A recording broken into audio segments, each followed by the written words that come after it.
Hello X-Wing fans, JBus79. Since YouTube saw fit to take away the editor I was using, which in turn took away all my videos, so I can't edit anything. Bastards. I'm not going to have an intro, it's just going to be me putting this out, saying a quick intro and going right into builds from now on. So, here we go. Today I'll be bringing you a scum build for you. Quick overall here. The next several builds I'm going to be bringing to you guys are going to be on the subject of having just female pilots. I wanted to have a theme with that because there was a lot of female pilots and some of them were being used and sometimes only one used. Well, I tried to build whole builds which was using the female pilot. So here we go. This first one here will be a scum build.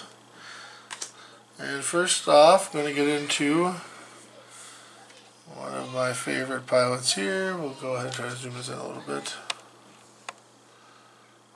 Here, all the way in there. There we go. That's close enough.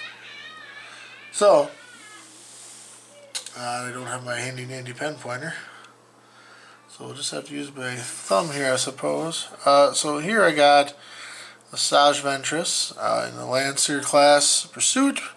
Pilot skill of 6, 3 attack, 2 agility, 3 hull, 3 shield, 7 hull, wow, and 3 shields. Focus, target lock, evade, and then of course the mobile turret. Basically that gives, you have to take an action to move the turret unlike a normal turreted ship because FFG decided to screw scum one time and they screwed a ship I like, so. EPT crew double listed 37 points. Pilot ability at the start of the combat phase, you may choose a ship range 1 to 2 that is inside your mobile firing arc and assign a stress token to it. To go with that, I have the title. If you perform an attack that hits, if the defender is inside your mobile firing arc at range 1 to 2, you may assign that defender a tractor beam token. So already basically the idea is you go ahead and shoot at them. You choose them at the start of combat phase, you deal a stress, you shoot at them, you deal them a tractor beam. So that's a real nice setup I think there for already for the ship. Basically to put stuff in hopefully bad positions. Because there's only 2 ships in this build, so to go with that, I got the push to limit here. Very green dials. The faster the Lancer goes, the better off it is. So you can go ahead and get 2 actions. Ideally, focus, evade would be the deal 2. Moving in effect next over is the K4 droid, of course. So when you do a green maneuver, you go ahead and get a target lock on the ship. And finally, go with that. Over here, we got the gyroscopic targeting at the end of the combat phase. If you did 3, 4, 5 speed maneuver, you can basically rotate the arc, the mobile arc for free. All together here, the way this works so good is because if you go fast enough with her, you can basically do every action essentially on the action bar, taking a focus, evade, getting a target lock afterwards, and then at the end of the turn spinning your arc around for the mobile arc to always have it in range and an arc, so you can trigger both the stress dealing and the tractor beaming of people. So you can shift hopefully maybe formations out of sync, put people on rocks, if they shoot later in the order.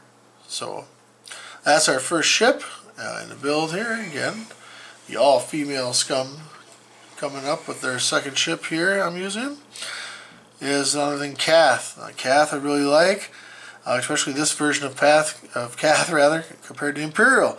So much better to have an extra dice out of the rear gun of her ship. So shooting 4 dice out the back is really nice. But her pilot skill is 7 with 3 attack, 2 defense, 6 hull, 4 shields. EPT cannon, bomb, crew, missile, and illicit. Focus, target lock, evade. And of course the extra dice at 38 points. I try to run her as the most basic form of Kath. It seems to be the best and most popular with expertise. So while she's not stressed, she can go ahead and turn her focus results for attack to hits. Dengar to try to basically allow her to do something other than target lock. With these two combined, you essentially have a target lock, a pseudo one, and you have focus for your attack. Heavy laser allows her to shoot 4 dice out the front, 4 dice out the back, at any of those range increments. So that's really stellar to me.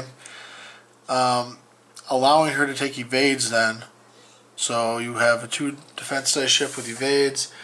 Ideally, you can get 2 evades from her every shot, or at least 1 shot, I should say, I suppose, because you burned a token. The max firepower between her and Ventress, I think, makes them 2 very deadly ships and 2 dangerous ladies I myself would not want to dangle with.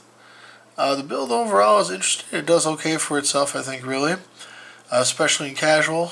I haven't played it competitively yet, so I can't give you an answer on that. So there you go, the first in the many of all-female 100-point squad builds. This is, again, Kath and Asajj, and this is JBuzzsaw79 signing off saying thanks a lot, and finally, more videos to come.